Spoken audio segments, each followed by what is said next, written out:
लाहौर की तीन खूबसूरत बहनों ने सड़क के किनारे पराठे लगा लिए। लोग हमें तैयार होता और मेकअप करता देख के हम पे इल्जाम लगाते हैं और हमें बुरा भला कहते हैं। हम यहाँ कचरा उठाने नहीं आए, लोगों को खाना सर्व करने आए हैं। हम चाहते हैं कि साफ सुथरा होके लोगों को पराठे खिलाएं, लेकिन लोग गलत मतलब निकालते हैं। लाहौर की तीन बहनों ने दबंग इंटरव्यू दिया और लोगों को क्या पैगाम दिया। स्ट्रॉन्ग उज़्मा के चैनल की वीडियोस को देखने के लिए हमारे चैनल को सब्सक्राइब करें, बेल आइकॉन को लाजमी प्रेस करें ताकि आपको आने वाली हर वीडियो का नोटिफिकेशन सबसे पहले मिल सके। Thank you. बिस्मिल्लाहिर्रहमानिर्रहीम, अस्सलामुअलैकुम नाजरीन, मैं हूं उज़्मा और आप देख रहे हैं आपका चैनल स्ट्रॉन्ग उज़्मा। औरतें जो हैं हमारे मुल्क की बहुत स्ट्रॉन्ग हैं, सिर्फ उनको थोड़ा सा हौसला देने की ज़रूरत होती है। और औरतें माशाल्लाह मर्दों के शाना बिशाना कोई भी शोबा हो तो वहाँ पे आपको काम करती हुई नज़र आती है, लेकिन सड़क के किनारे काम करना बहुत मुश्किल होता है एक औरत के लिए। डिफरेंट लोगों को डील करना, public dealing is very difficult task. तो पब्लिक जो होती है उसको बड़ी मुश्किल से डील करना पड़ता है।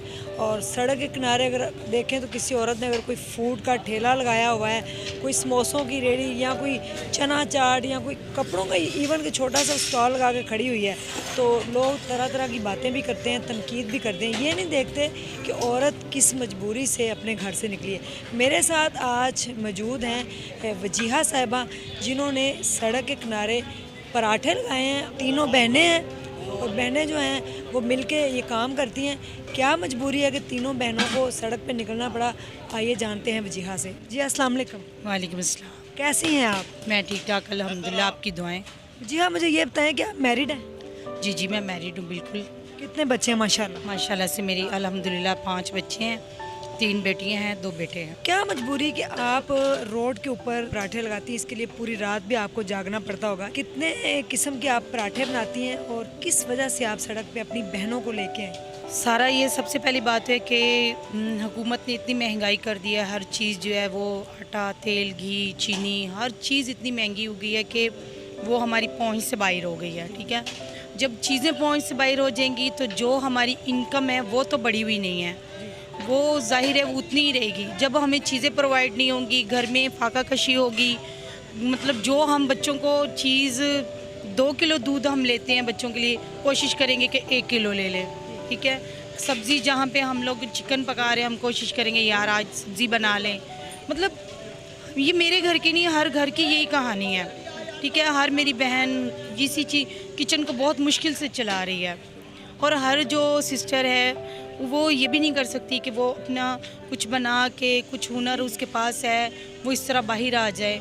ठीक है, तो बस मैंने ये हिम्मत की है और मैं आ गई हूँ यहाँ पे, क्योंकि औलाद माशाल्लाह अल्लाह ताला की नेमत है। तो छोटी बेटी जो है वो कैंसर पेशेंट है वो कैंसर की। तो बच्चे जो उम्र है उसकी? 12 साल की है। और बच्चे से ट्रीटमेंट करवा रहे हैं? ये हम हॉरिजॉन हॉस्पिटल है, वहाँ से टेस्ट वगैरह करवा रहे हैं अभी उसके। तो डायग्नोज हो गया? नहीं, अभी तो कंप्लीट नहीं हुआ उसका इलाज। नहीं, डायग्नोज हुआ है कि वाकई कैंसर है? हाँ जी, वो तो माशाल्लाह मतलब अल्लाह ताला उसको सेहत दे, तंदुरुस्ती दे। हम उसकी इतनी केयर करते हैं, हमारी दुआ है कि अल्लाह ताला उसको सेहत तंदुरुस्ती दे, और जो भी हम उसको खिलाएं पिलाएं, अल्लाह उसको उसके जो है उसकी हेल्थ फूड जो उसको वो खाती पीती है उसको लगे और जल्दी जल्दी से वो ग्रो कर जाए। तो अभी तो ट्रीटमेंट उसका चल रहा है। तो बचपन से ही पता चल गया था हमें कि मतलब इसको बोन मैरो ट्रांसप्लांट होना है, इसका ब्लड कैंसर है। ठीक है, तो दूसरे बच्चे हैं वो स्कूल गोइंग हैं। अब आप देखें कि जब एक माँ के 5 बच्चे हों, घर में प्रॉब्लम हो, तो जाहिर है वो बच्चों को तो नहीं कहेगी ना कि आप बाहर जाओ कुछ करो। वो खुद ही हिम्मत करके बाहर आने की कोशिश करेगी कि मैं अपने बच्चों के लिए अपने शौहर का सहारा बनूं। एक मेरा शौहर है, वो हम 5-6 बंदों के लिए इतनी एफर्ट करता है, गर्मी धूप में बाहर फिरता है, फिर घर में भी आके हमारे साथ खाना पकवाता है, सब्ज़ी कटवाता है, फिर आके हमारे साथ यहाँ पे भी पराठे लगवाता है, मार्केट में भी खाना जहाँ पे हम चाहें डिलीवर करके आता है, बारिश हो अंधेरी हो। तो हमारा भी फ़र्ज़ बनता है कि हम उनके शाना बशाना खड़े हों। आपने बड़ी अच्छी बात की। बड़ी कम औरतें जो इस तरह का सोचती हैं। बिल्कुल ऐसी है, क्योंकि जाहिर है माँ बाप दोनों एक छत और एक पिलर की तरह होते हैं जो घर को मजबूत बनाते हैं। बहनें साथ आपके क्यों हैं? बहनों को तो मैंने कहा है कि आप मेरी घर में ही हेल्प किया करो, लेकिन ये कहती हैं कि नहीं, आप अकेली वहाँ होती हैं, थक जाती हैं। तो हम आपके साथ आएंगी, खुद अच्छे तरीके से वहाँ काम करेंगी और आपके साथ आपका हौसला देख के हम में भी ताकत आई है कि हम भी बाहर जाके बजाय किसी के ऑफिस में किसी के मतलब अंडर काम करें, हम अपने फ़ख्र से अपना काम करें। कितनी देर होगी आपको यहाँ पे पराठे लगाते हैं? मुझे ये माशाल्लाह पहले रमज़ान से ही मैंने यहाँ स्टार्ट कर लिया था। इससे पहले मैं पीछे इसी मार्केट में पीछे मैं पराठे वगैरह बना रही थी, तो इस दफ़ा मैंने जगह थोड़ी सी चेंज की, क्योंकि वैसे भी है कि अगर एक जगह पे काम ना हो तो आप हिजरत कर जाएं। तो मैंने दूसरे मुल्क में तो हिजरत नहीं की, बहरहाल शिफ्ट कर ली दूसरी साइड पे। क्या रिस्पांस आया? अल्लाह का शुक्र है, जितना भी नसीब में होता है या जितना आपके नसीब में अल्लाह ताला ने लोहे कुरानी पे लिखा है वो मिल के ही रहना है। ना बढ़ के ले सकते हो आप, ना कम ले सकते हो। तो बहनें आपकी अम्मी के पास नहीं रहती? बहनें घर में ही होती हैं, लेकिन जब वो देखती हैं कि ये आके टाइट होती है, इतनी गिरती है आके, तो वो कहती हैं कि हम पेड़े भी करेंगे आपके साथ, बेल के भी देंगे। जब रश हो जाता है तो ये दो बाजू हैं मेरे, एक दायां और एक बायां, ठीक है। तो मैंने इसको दूसरी को भी कहा है कि आप घर में बैठो, वो कहती है नहीं। पढ़ते नहीं है ये पढ़े लिखे हैं, बस दोनों ने मैट्रिक कर लिया। बागे मैंने उनको बोला पढ़ाई अभी बच्चों की ज़रा स्टॉप की हुई है, इस वजह से। तो कोई स्किल भी सिखा दे, कोई सिलाई, कोई फैशन डिज़ाइनिंग, कुछ और? हाँ इंशाल्लाह, लेकिन वो कहती हैं कि ये हमारा अपना एक बिज़नेस है, फ़ख्र है हमें कि हम कुकिंग करती हैं अपने हाथ से। और बिल्कुल अपने आप को यही फील करते हैं हम लोग, हर माँ शेफ़ है। खाना पकाना कहाँ से सीखा आपने? खाना पकाना सबसे पहले तो मैंने अपने बाबा, अपनी मम्मा, अपनी नानो, अपनी दादो, इन सब से सीखा। पूरे खानदान ने आपको सिखाया? बाबा से मैंने रोटियां बनानी सीखी हैं, खाना मैंने अपनी मम्मा से सीखा, और बकाया चटनियाँ ये दादो और नानो से सीखी हैं। जी अस्सलाम वालेकुम। वालेकुम अस्सलाम। आपका क्या नाम है? कलसूम। कलसूम, आप मुझे बताइए कि आप मैट्रिक आपने किया है? जी कब किया? मैंने 2018 में किया था। माशाल्लाह, आपको 5 साल हो गए, तो जी। आगे क्यों नहीं पढ़ा? बस वैसे ही आप ही की हेल्प करनी थी और बस भांजी के लिए इधर तक आए हैं। वो आपकी भांजी जो बीमार है उनकी? जी। अम्मी कहाँ है आपकी? अम्मी घर पे। घर पे होती हैं? अच्छा, आपको यानी कि अब माशाल्लाह 5 साल तो हो गया आपने मैट्रिक छोड़े हुए, आगे स्टडी का शौक़ है या कि ये जो शेफ़ आप बनी हैं इंटरनेशनल लेवल पे आगे जाएंगी? कोई हो सकता है आगे आपको कोई असाइनमेंट ऐसी मिले? स्टडी का भी शौक़ है, बाकी ये भी अच्छा ये क्या काम है, ये भी कर सकती हूँ, मैं शेफ़ बन सकती हूँ इंशाल्लाह। अगर आप ही के साथ रहूँगी तो बन ही जाऊँगी। सड़क पे खड़े होके काम करने में औरत के लिए, लड़कियों के लिए क्या मुश्किलात हैं? मुश्किलात तो बहुत सारी होती हैं, बाकी इग्नोर करना पड़ता है। हर किसी को सर पे तो सवार नहीं कर सकते ना। लोग आते हैं पराठे लेने, कोई बातें भी करते होंगे? जाहिर सी बात है, लोगों का मुंह तो पकड़े नहीं जाते ना।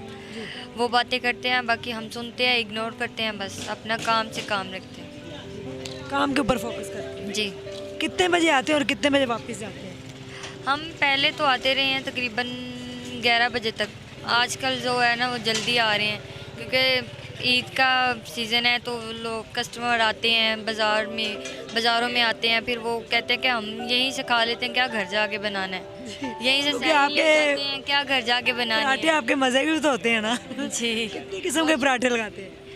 हमारे पास काफ़ी किस्म के पराठे होते हैं। आलू का है, गोभी का है, मूली का है, वो लच्छेदार पराठा है, सादा पराठा है, चिकन चीज़ पराठा है, पिज़्ज़ा पराठा है। अच्छा, इतने पराठे आप बनाती हैं? अंडा पराठा है जी। माशाल्लाह।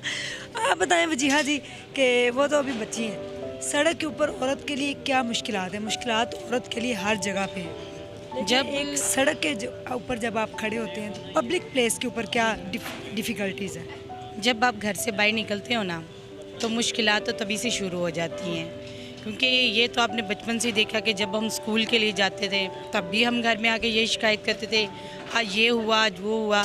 तो जब हम बाज़ार शॉपिंग के लिए लगते हैं तब भी मुश्किलात हैं, घर से किसी काम के लिए निकले तब भी मुश्किलात हैं। मुश्किलात तो ज़िंदगी का एक हिस्सा है, लेकिन अगर हम उसको अपनी ज़िंदगी या अपनी एक एफर्ट पे सवार कर लेंगे ना तो जीना मुश्किल हो जाएगा। तो छेड़ते हैं, बातें करते हैं, गुजर जाते हैं। अब मैं यहाँ खड़ी हूँ, मेरा जैसे मैं साफ़ सुथरी आई हूँ क्योंकि मैंने रिस्क पकाना है, ना कि मैंने कचरा उठाना है, ठीक है। अब अगर मैं इस तरह, क्योंकि मैंने स्कूल टीचर भी मैं रही हूँ, मैंने पढ़ाया बच्चों को, कहीं और भी एहसास प्रोग्राम वालों के साथ भी मैंने गली गली फिर के उनका डोर टू डोर वर्क किया, तो मैं इसी गेटअप में रही हूँ, मैंने इसी तरह काम किया। तो बंदे की होता है कि यार बाहर निकलना साफ़ सुथरे होके निकलो, कि कोई पास खड़ा होके उसको आपसे कैलगी ना आए, वो आपके पास खड़ा होकर फ़ख्र महसूस करे के बजाय कि आपसे किनारा कशी करें। तो बकाया लोगों की तानाकशी या बातों की परवाह किए बगैर मैं यहाँ इसलिए खड़ी हूँ कि मुझे मेरा घर जो है ना वो महसूस होता है, उसकी परेशानी महसूस होती है। बिल वगैरह जो घर की मतलब अखराजात होते हैं, जब आपके माइंड में वो चीज़ें होती हैं ना तो फिर लोगों की बातों का आप पे असर नहीं होता। ठीक है, क्योंकि आपको पता है कि मैंने अर्निंग करके लेके जानी है, या जो मैं बना के लाई हूँ मैंने इसमें से बजट क्या निकालना है और मैंने अपने घर को कैसे चलाना है। जब आप अपना ये चीज़ माइंड बना के लाते हैं ना, फिर आपको लोगों की बातों की परवाह नहीं होती, और जब हम लोगों की बातों की परवाह करेंगे तो फिर हम काम नहीं कर सकेंगे। जी वजीहा, कोई पैगाम देना चाहेंगी? बिल्कुल देना चाहूँगी, सभी बहनों के लिए हैं, जो काम करती हैं उनके लिए भी, और जो काम नहीं करती उनकी हमने सुसाइड करना, नीला थोथा खाना है अगर आपने यूँ ना किया, हमारी मदद ना की। अच्छा, बिल्कुल आप ठीक कह रही हैं कि बुज़दिली जो है ये अल्लाह को भी पसंद नहीं है। अगर आप दुनिया में आए हो तो अल्लाह ताला ने आपको एफर्ट करने के लिए भेजा है कि सही भी रास्ता है और गलत भी है, ये आपकी चॉइस है। और अगर आप सुसाइड करने पे तो क्या मिलेगा, आप तो मर जाओगे, लेकिन वो बातें, वो सारी चीज़ें ख़त्म नहीं होंगी, वो एक माशरे का हिस्सा है। आप बजाय इस चीज़ पे फोकस करने के कि हम सुसाइड कर लें या हम मर जाएं, तो मेरी सारी बहनों से ये अपील है कि आपके पास जो भी हुनर है, जिस काम में भी आप माहिर हैं, आप उसको बेधड़क होके आगे लेके आओ, चाहे बेशक उसमें कुछ खामियाँ हैं। करते करते करते करते एक दिन आप जौहरी की तरह, मतलब जौहरी जैसे हीरे को तराशता है, एक दिन आप जौहरी बन जाएंगे अपने काम में, आप हीरा तराशेंगे अपने लिए। मतलब सुसाइड करना कोई अच्छी बात नहीं है। आप किसी को मत देखो, अपने लिए जियो, अपनों के लिए जियो।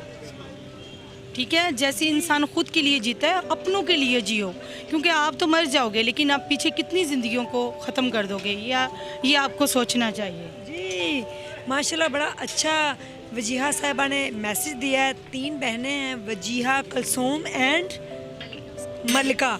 जी माशाल्लाह, तीनों साफ़ सुथरे तरीके से देखें पराठे लगाती हैं, माशाल्लाह बड़ा साफ़ सुथरा सा तैयार होके आती हैं और अपने एक फूड पॉइंट के ऊपर आके खड़ी होती हैं और लोगों को पराठे बना के खिलाती हैं। सहरी टाइम डिफरेंट किस्म के ये पराठे बेचती हैं। तो आप लोगों को तीनों बहनों से कुछ सीखना चाहिए कि काम कोई भी मुश्किल नहीं है। ठीक है, आपके अंदर हौसला होगा तो सारी मुश्किलात जो हैं वो एकदम से इंशाल्लाह सॉल्व हो सकती हैं। हम दुआ करेंगे इनकी बेटी के लिए भी, और आप लोगों ने भी दुआ करनी है, और फ्यूचर में इंशाल्लाह ताला इनके लिए हम बेटर सोचेंगे और इनका एक बड़ा सा अच्छा सा जो फूड पॉइंट हम बनाने की इंशाल्लाह कोशिश भी करेंगे।